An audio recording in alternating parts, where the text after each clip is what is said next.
Hello and welcome once again to the Get Sustainable show produced by ESBN in partnership with Green Europe Today and Livestream Studio.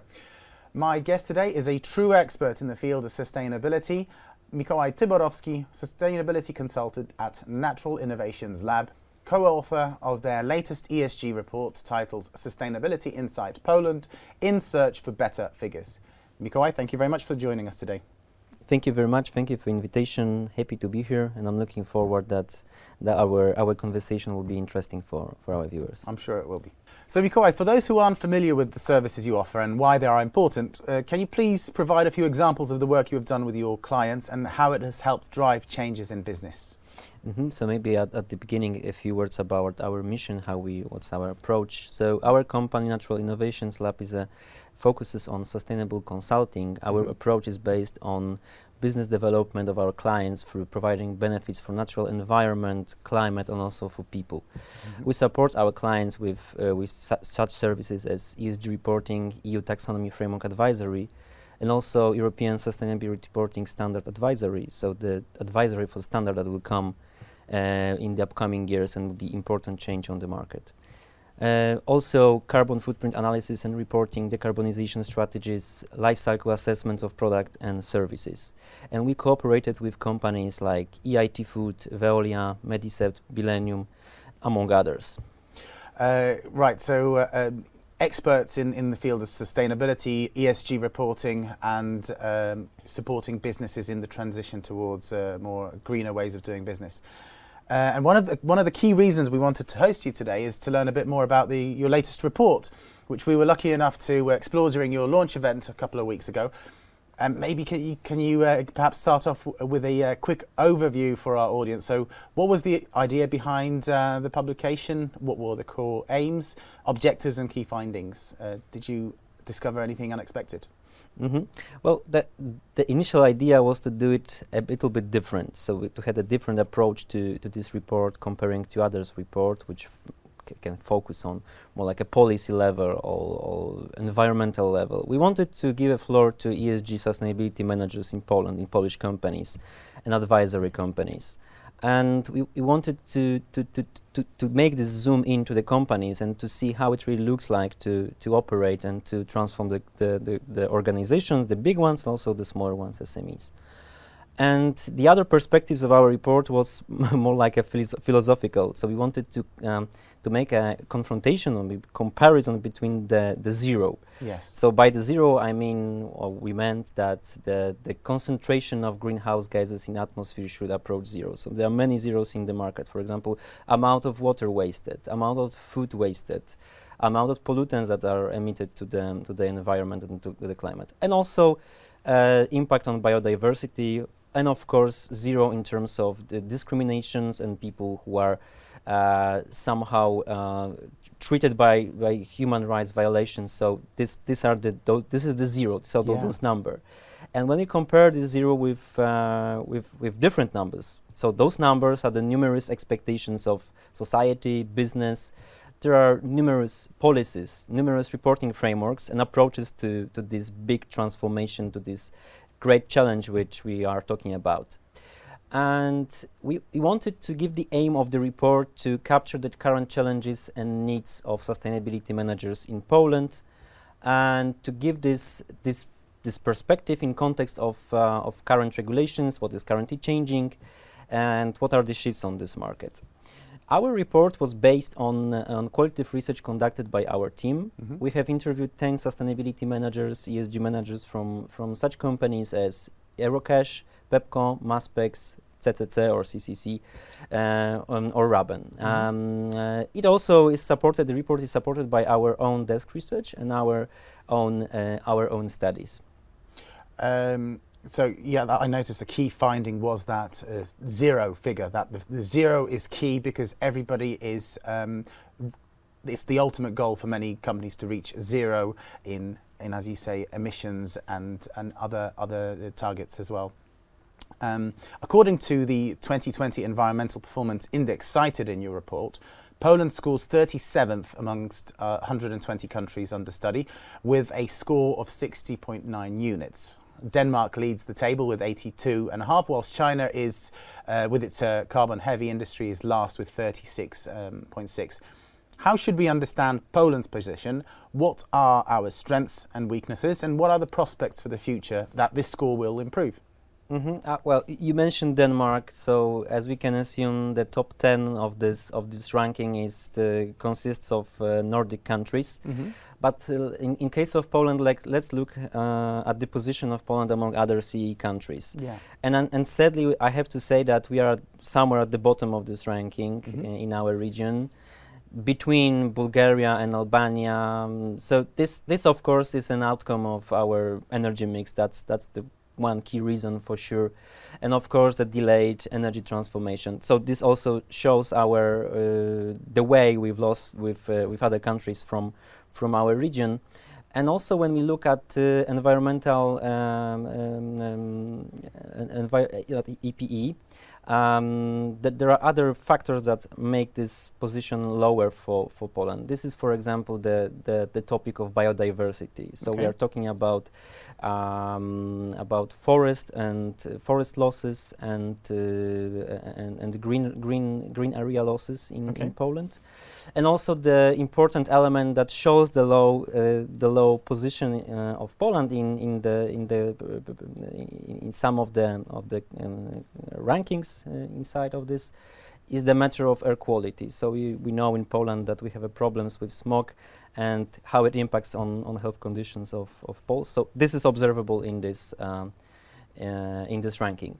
So you ask about what can be the prospect for the improvement of the position of Poland, and I'm sure that the key question would be the key challenge would be to lower the GHG emissions, so greenhouse gas emissions, also the emissions of dangerous particulate matters, which are the factor of smog. However, when talking about this, this is of course a very complex systemic problem, and it has roots in such aspects as energy system. Yeah. We are talking about low emissions of individual households, so this is also a problem of heating system. We are also talking about the regulations in terms of age and condition of car which are used in Poland. So this is quite there are various elements that need to be taken account, and this is a systemic challenge. Yeah, so smog, key factor, biodiversity and energy mix. And from conversations I've had with previous guests, in terms of energy mix, there is a lot there are areas that we can be optimistic about, because this energy mix is changing. The diversification and movement away from coal-powered power plants is accelerating, and that will also should improve the air quality. So hopefully by addressing the energy aspect, we can hit two birds with one stone. It's just the biodiversity where we still, I feel we need to do a little bit more work on and protect some of these valuable areas. In terms of the ranking, I can absolutely agree that this is the element, but still we are somehow delayed comparing to other countries. So we are delayed in this transformation. But yes. And now another key finding noted in your report was an excerpt from an interview with Ewelina Dublańska at Polish clothing manufacturer NTM, who noticed that SMEs, so small medium enterprises, are facing a potentially tough challenge as transforming their business towards ESG models in order to allow for security of trading relations places significant pressures on already tight budgets and processes. So what should SMEs be doing at this moment in time in order to prepare for the changes ahead? Well, I think I will answer your question by doing a step back. So let's look at the perspective of dimensions or drivers of the green transformation, of implementation of ESG models in business generally. So we can find three elements. The first one, I would call it business strategy. By business strategy, I mean using ESG model, using green transformation as an element of innovation and building the company's competitiveness. It is also about attracting consumers. Yes. It is also very important matter about increasing the value of company. So we know that ESG is the element which also is very important for green finances and for investors. And of course, attracting investors is one of the gaining competitive advantage. Exactly. The other element, these are regulations. So in terms of implementing ESG model, this is the potential of avoiding risk of, let's say, the business as usual strategy can be stopped and can be shown that the regulation can show the damage done by those companies. And in many terms, it can affect in some kind of stop in suppliers losing the contracts, stop in their business model. So those are very important changes that can occur. And also those regulations are aiming on anti-greenwashing, so they are anti-greenwashing policies. Right. Yep. So this can be also the potential harm to brand image, to the structure of the company's reputation. In terms of consumers, in terms of investors, of course. And the third one, I would say, which is especially important nowadays, I would call it geopolitics and scarcities on the market.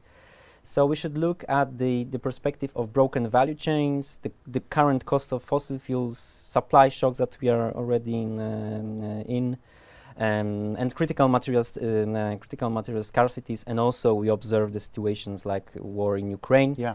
And so let's call them as socio-political shocks. So business as usual with dependence on resources from outside is a costly way of doing business, and it will be increasingly so. So introducing circularity into the business and independence is critical to allow for stability in terms of costs. Exactly. So the circularity now is not only about, when you're talking about previously about how it can impact on biodiversity, on environment. Now we show that circularity in the economy is an element of security. Of the security, yes, of the security, of the competitiveness, of the effectiveness of the business. Yeah. Why I was talking about these three elements? Because when we look at the situation where companies in the most advanced economies, so let's say Western Europe, USA, Japan, were implementing the ESG models into their corporations, they had the ranking of these priorities probably was from the top one, which was business strategy. Then they were looking at the geopolitical, the supply chain perspectives of effectiveness of the business. But the last one was the regulations. So the regulations, they were somehow trying to do the step before the regulation will come, because they knew that there are going to be regulations. In terms of Poland, and especially in terms of SMEs, I think that this ranking is is completely different, because it starts from regulations, and SMEs are somehow shocked by the fact that there is a new demand from their clients, which come from the regulations, which come with code of conducts, which come with let's say CSRD, which is coming.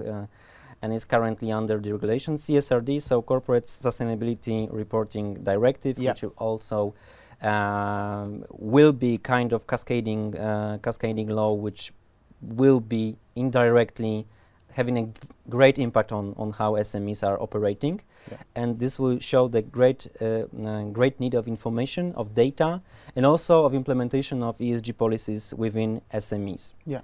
In order to continue their business contacts with, for example, with companies from other countries, from other European countries.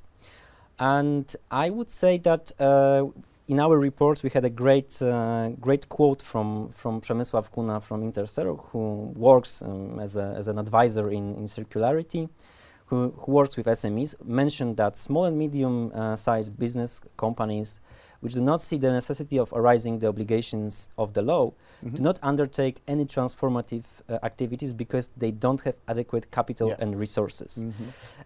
So you can see that only the risk can be a trigger for them to start doing something. So because we have such an opportunity to talk today, well, the recommendation is quite clear. Start doing something now, not in the moment where you be under the pressure of your clients and under the pressure of potential fines, which comes with the regulations. So although these small and medium-sized businesses will not have to directly report their activity, their clients, large enterprises, will. Yes. And for them it will be important who they trade with, So if you want to continue those relations and build on them, you need to understand what their needs are and what, in terms of what their needs are for reporting. Exactly, as you said. Well, in case of SMEs, only the listed companies will be obliged to prepare such reports due to CSRD. But in case of SMEs which have headquarters and they are part of an international group, we can also think that they will have to implement the elements. So in this case, it's easier for those companies which have international owners and have big company behind them, because they already started to do something in their strategy and probably they had some commitments. Yeah. So they're already pushing their local companies to implement some actions. So this is the perspective in which SMEs can think about this topic. So now finally, in your report, you talk about 3 core drivers pushing for changes: so consumers, employees and legislation, and you touched on that already. Yep. So what is the level of awareness in Poland of these changes taking place, both in terms of consumer and client awareness, as well as internally, especially at board level within an organisation? How hard of a job is it to be an ESG manager in Poland today? Mm-hmm. First of all, we find that most of the companies, most of the listed companies, most of the large companies in Poland are already identifying ESG and sustainability as one of the important topics in the strategy, and that's for sure, and especially among our participants of our studies. Mm-hmm. The other perspective is mainly due to non-financial reporting directives, so the regulations were the top priority, not business, not for everyone, but let's say that in large scale that it looked like this. Currently, in most of the companies, ESG sustainability teams are generally rather small, and they consist of something around 1 or 2 people with some vacancies and with still looking for growth of these teams. But nowadays we talk about 1 or 2 people in such team. What our study showed and what we know from the interviews with the managers is that the scope of their work is very complex. It is complex because the expectations of management boards, and they encompass the topics from very wide and different areas. For example, such person, ESG manager, need to understand the regulations and law, and there are many changes in law currently, especially on the EU level. They need to have some understanding of topics from engineering, so how the production goes on, what are the hotspots, etc., etc. There are also elements about accounting, because non-financial reporting, it goes somehow in line with accounting, especially when we talk about double materiality. And also the elements of business strategy, yeah, because they work closely with boards. So this is the language of business cases, and they need to sell the idea internally in the company. Yeah. And of course, we have skills from marketing and PR, because this is the communication, this is the reporting and communication with investors, also with employees, other employees, and other internal stakeholders. And last but not least, and this was probably one of the most important, are the needs and expectations regarding their soft skills. So they need to be great in project management and to working with people in the company. I think that we have a brilliant quote from Marta Kukowska from Eurocash. I called her. She said that what does it take to fulfill the role of effective ESG manager? First of all, she mentioned that you need a strong moral and ethical backbone. Yeah. So the values in this area are the basis. Secondly, you need a maturity and life experience. So often there are quite high expectations that sustainability manager have to face. Mm-hmm. This function requires combining different roles and jobs with people at many different levels. So that's what I already said. And the development of the whole area, the area in terms of the changes in the legislation, but also the consumer expectations. So they need to keep the touch with what Absolutely. Consumers need. And also the growing specialization within the ESG, when we have new methods of analysis, we have new frameworks. So this is everything that need to be understood by nowadays in Poland by 1 or 2 persons. So this is a great challenge.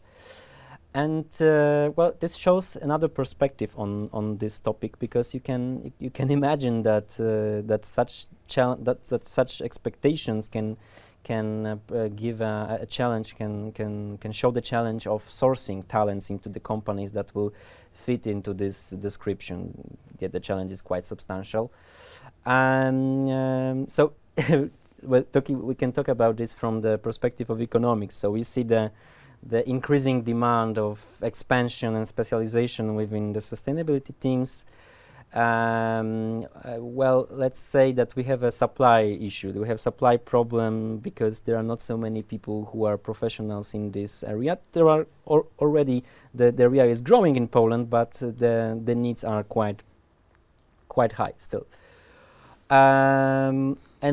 Yeah, there's a need for training in that case. There is a need of training. There is a need of experience. There is a need of education, knowledge. And helping hand, of course. And let's consider the situation, because now I was talking about the situation in large companies, because generally speaking, the situation where we see the ESG teams are mainly those who are obliged by NFRD, so big companies and listed companies. In terms of SMEs, because we're talking previously about SMEs, the problem of sourcing can be only bigger and more relevant for them in the upcoming 2 or 3 years. So let's think about those regulations. Let's think about the code of conduct for suppliers. So we see that there will be increasing demand for those people in small organizations who are not prepared for implementation of ESG. So I would say that, and the findings from our report show that the solution for company to somehow overcome this problem, and also it is also relevant for SMEs, was to find a good balance of using capacities of internal ESG teams, the implementation of online sustainability tools, platforms, and programs which can help companies with automation of the processes and accounting and analysis. It helps with smoother project management, so it gives more time to ESG managers for strategic work and of course education and keeping in touch with all these regulations. And also, I would say that it also helps. Those program also helps. It makes the involvement of internal stakeholders higher, thanks to this automation and customer experience. Let's say user experience. And last but not least, there is a good balance in using external consultants, like from our companies, like from Natural Innovations Lab, but also from other advisory companies in the field of sustainability. So I would say that this is the good solution to find this balance, because it can be very hard to find as many people on the market to be sourcing to organization because of the shortages and the fact that this topic has just begun to grow. Yeah, we all need to quickly adapt and gain a lot of knowledge in the field, and initiatives that help with knowledge sharing is clear. And I would at this point I would like to recommend everybody to subscribe to our channels, because hopefully we put our bit over there to help raise awareness of ESG issues.